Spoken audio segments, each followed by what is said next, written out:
Hi, everyone. This is Mary Kurek with Frontrunners Innovate, and welcome to yet another edition with some really interesting conversation that we're going to have right now with Sam Adewale. And Sam, welcome.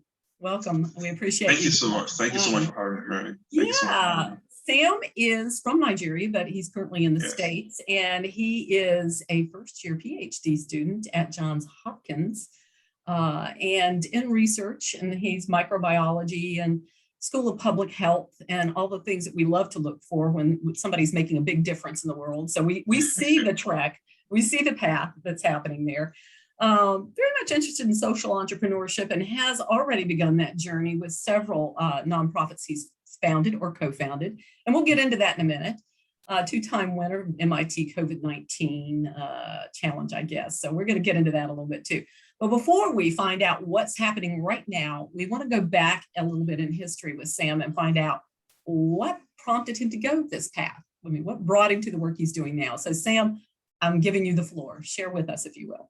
Yeah, I mean, thank you so much, Mary. It's a pleasure to meet you and to talk with you as well. Wow, where should I start? I think it all boils down to my experience growing up in Africa. And I'm really grateful for that. I think, growing up in Africa, I think it convinced me of the reality. It introduced me, I would say, to the reality of human suffering. And I think my experience with, really seeing firsthand how people suffered due to particularly infectious diseases and understanding that, that what is required to bring an end to this infectious disease induced human suffering was basically knowledge. And so from that point, there arose within me an insatiable desire to acquire knowledge. And I think that's what I would say motivated me to pursue a PhD currently at Johns Hopkins University. And of course, Hopkins is a citadel of learning when it comes to infectious disease research, as well as public health and medicine and the likes. I think that's what basically motivated me, I would say, or inspired me to pursue this path. Fantastic. Well, you're not alone in that journey. I think a lot of the young leaders that I've talked to are motivated by what they've seen and how they grew up there. But, what I love to hear from them is this incredible passion for Africa and the native land, their homeland, and how much they love it and how beautiful it is. And it's just, it just oozes from them. So it's just almost like family. It's like the country itself is a family, and so they talk about it with that kind of affection, if you will. So it's wonderful. So talk to us about what you're doing right now at Johns Hopkins, the type of research, and as you're, working on your PhD. And then let's talk about the several different entities you started to develop and why, what led you to developing those and founding those organizations. Oh, those are great questions. Thank you. So in terms of my research, since I'm in my first year, I haven't gotten a PhD thesis yet. However, I have a research interest, and my research interest focuses on malaria. So as you might be aware, malaria has claimed the lives of millions of people, particularly those from sub-Saharan Africa. And so my research focuses on developing more effective drugs against the parasite. So what we do basically is that we use functional genomics approaches to identify weaknesses in the parasite, and then leveraging upon already existing drug discovery pipelines to then discover more effective drugs to curb drug resistance arising in endemic countries, such as those in sub-Saharan Africa, for example, Nigeria, of course. That's what my research focuses on. And in addition to research, I'm also interested in, like I said, social entrepreneurship. And then as a result of that, I think the pandemic sort of like, it provided an opportunity for me to introspect and for me to really, experience a moment of epiphany, self-realization, in the sense that I realized that, one of the things that greatly resonates with my passion is helping people. And so when I saw that due to the pandemic, lives have been lost, scarce resources were not allocated properly, I then collaborated with a couple of people, and then we co-founded several startups, one of which is Astra India. So Astra India was co-founded with some colleagues of mine at India. And what Astra does is that Astra provides a platform that enables portability and connectivity among interstate migrants in India. So those moving from rural communities to urban communities. And what we do is that when these communities need resources through our platform, they're able to locate the nearest resources, nearest available resources, and such resources can also be directed to those in need through Astra. In addition to that, I also ended up collaborating with some colleagues of mine from Canada and other countries, all thanks, or no thanks to the pandemic, I would say, but we were able to found another company called Covistics. So what Covistics does is that Covistics provides a multimodal, multi-vehicular system that enables for dynamic transportation of medical samples and medical materials, medical facilities during crisis situations such as famine and a pandemic or an outbreak, for example. So that's what Covistics does, and it fosters community engagement while also providing a source of livelihood for members of the community. More recently, I collaborated with some of my friends in Nigeria, and then we founded Pathogen X. But we are also, Pathogen X is now called Pandemic X. What Pandemic X or Pathogen X does is that it basically uses artificial intelligence algorithms or machine learning strategies to predict future pandemics. And I think that's really important because emphasis has been on being able to predict the next pandemic after the COVID pandemic. And so that's what Pandemic X stands to address, using artificial intelligence to predict future pandemics. And hence, empowering and increase and strengthening the already existing public health infrastructure and bolstering pandemic preparedness efforts as well. Wow, that's a big one. That's a really big one. That's not only big for Africa, Nigeria, it's big worldwide. And I've heard different movements from other people around that were looking to try to do the same sort of thing, but that more so from a global perspective and maybe not just Africa or Nigeria, but certainly from a cultural and every other perspective, history, patterns, that kind of thing, because, Africa's not new to pandemics for sure, or epidemics. There's just other things other than COVID that are still roaming around. Rampant there. So many endemic diseases. Yeah, there really are. So being able to do some prediction there would be amazing. We do have an innovator that has a wearable that can predict COVID within 72 hours of you getting it. Wow. So, and he's former DARPA, which is our defense, and also a West Point professor. So when he goes to clinical trial, his first go-to is the military to check things out and make sure that they work well. It predicted his own battle with COVID, and he knew it was coming. He had the wearable on, and he started seeing the graphs and everything move the way that he knew they were going to move if somebody was having COVID. And so he was able to see when he was going to start peaking and coming out of it from the wearable. So it was really interesting. I thought, boy, the people in India at that point in time when they were going through people dying in the streets, it was so bad. It would have been handy to have something like that. But really, really interesting stuff. So that, let's talk about Pathogen X a little bit more. So how new is that? Where are we going with that? Give us a little information. So we just recently started. We started, I think, about 2 or 3 months ago, if I'm not mistaken.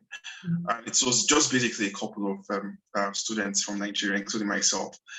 We got this idea of using what we call a USSD code. So in Africa, we have codes that we use on our mobile phones because of the low smartphone usage and internet coverage. And so USSD code is an alternative for us to, without using the internet, to transfer information. And so what we came up with is that the question was, how do we, first of all, diagnose diseases? And then from the diagnosis, how can we then predict outbreaks by studying trends over a period of time?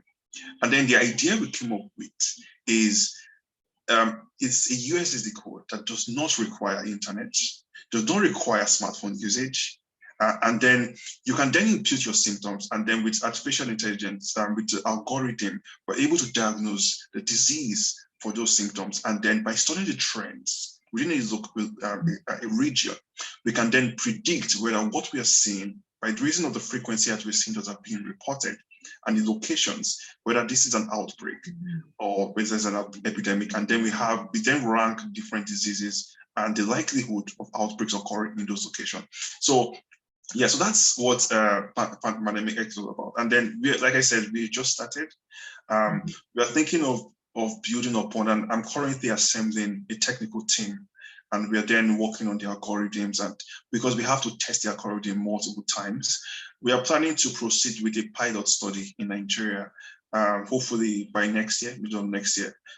Also depending on how the pandemic itself, because we are seeing the pandemic evolves, then we can decide to have our pilot study in Nigeria, and then end up, providing this for, stakeholders such as the ministries of health, not just in African countries, but also other third world or rural communities. Sure. Absolutely, because if you build it in a certain way, it's even though you're starting with Nigeria, there's no reason that couldn't be built elsewhere. So you're just starting. You're looking to build out your tech team there. Do you have a physical location or headquarters? I would assume is in Nigeria, correct? Yes. So that's a good question. So we are still thinking of where our headquarters should be located, because we have team members in Nigeria. We also have those in the US as well.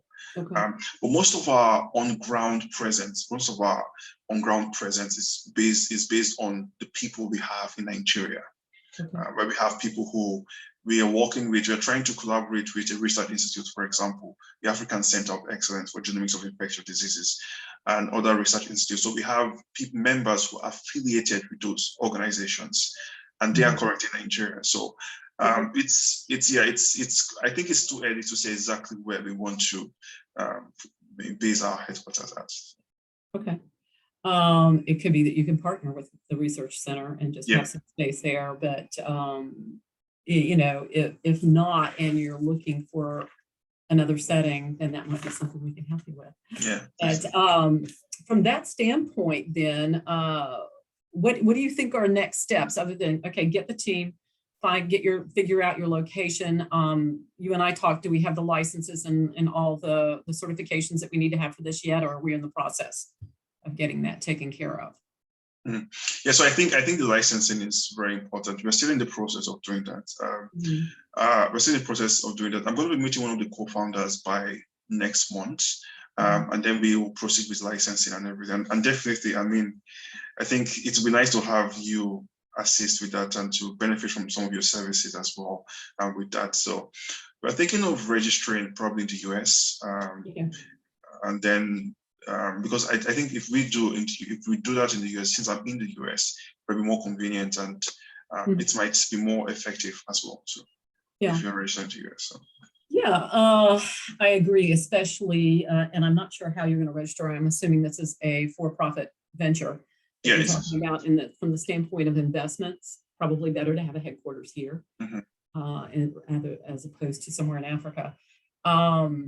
I could see you having a for-profit and a nonprofit at some point because of the type of work that you're doing.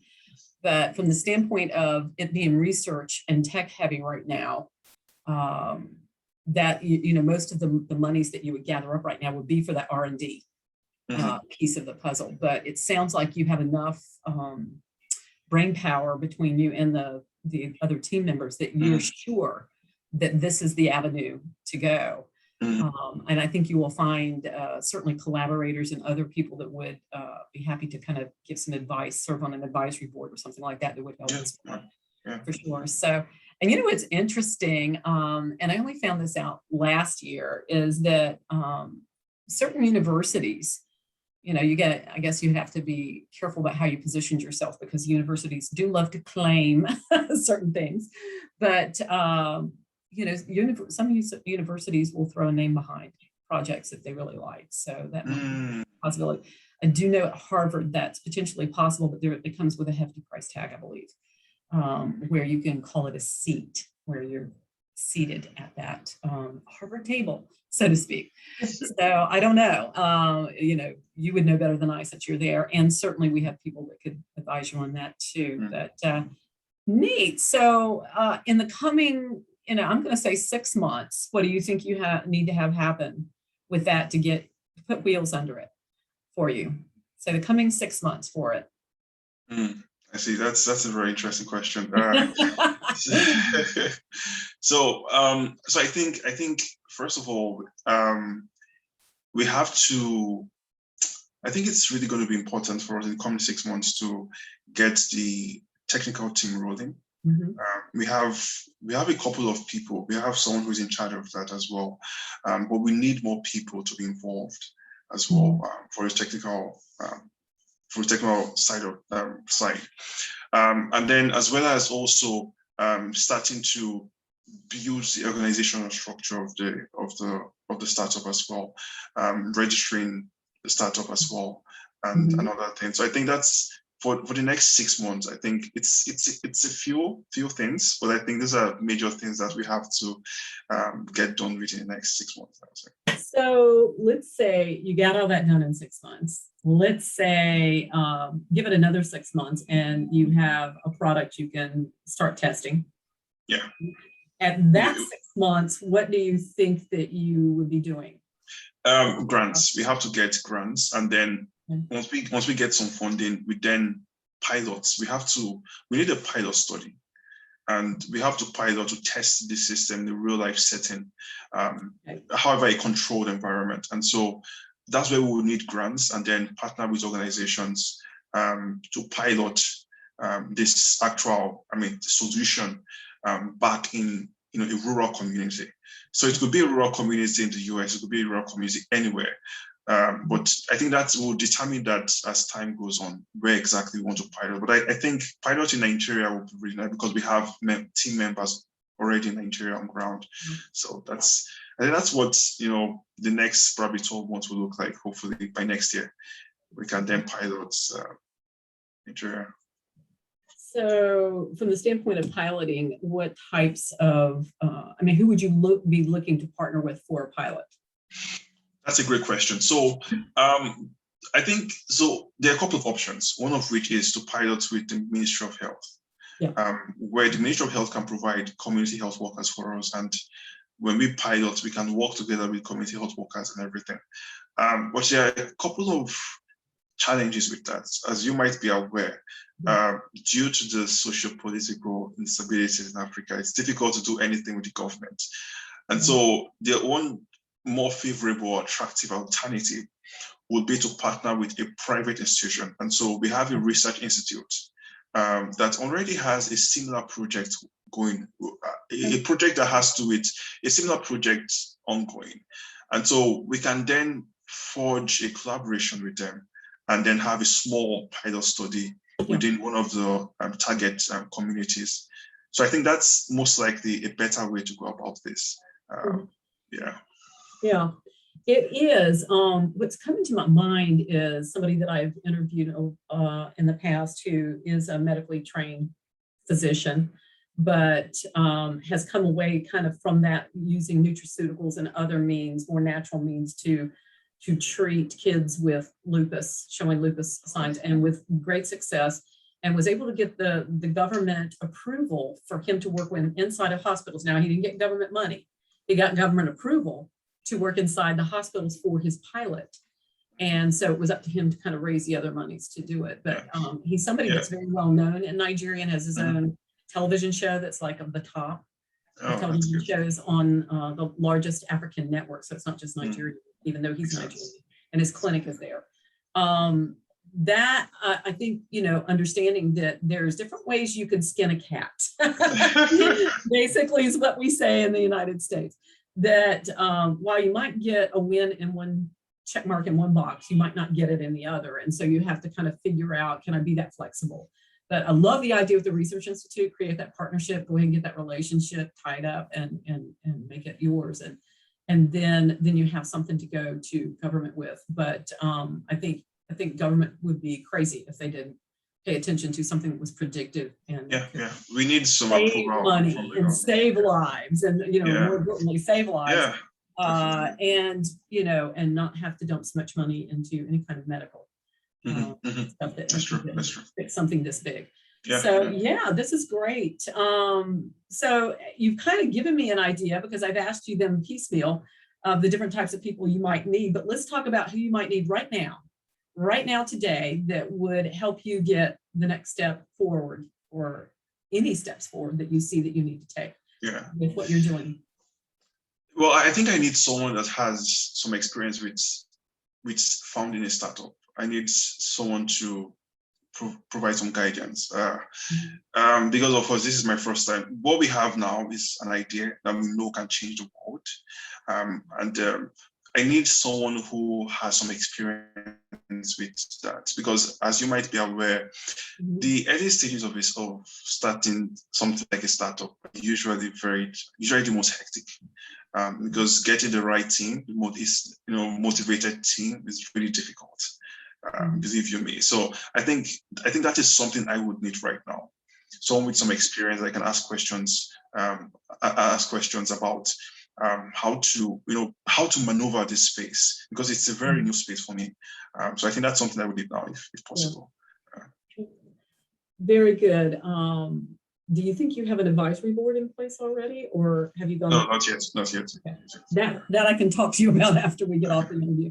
But definitely you are on an interesting track, and we want to keep up with you and see how you're doing all along, and and hope for the very, very best, because what you're doing is very impactful, and that is the space that we live is in impact. So thank you for everything that you're doing, all these wonderful startups that are making differences all over the world, especially the resource identification and matching people that need right away, especially in desperate times. So that is fantastic. So thank you for that work as well. Yeah, thank you for having me, Mary. Love talking to young leaders with so much passion and energy for solving the world's problems. That's perfect. So everyone, if you're watching this on YouTube, go to www.frontrunnersinnovate.com, where you'll have a little more information and some ways to get in touch with Sam and support him and what he's doing. So we wish all the best, and look forward to catching up with you again, Sam. Thanks. Thank you. All right. Take care.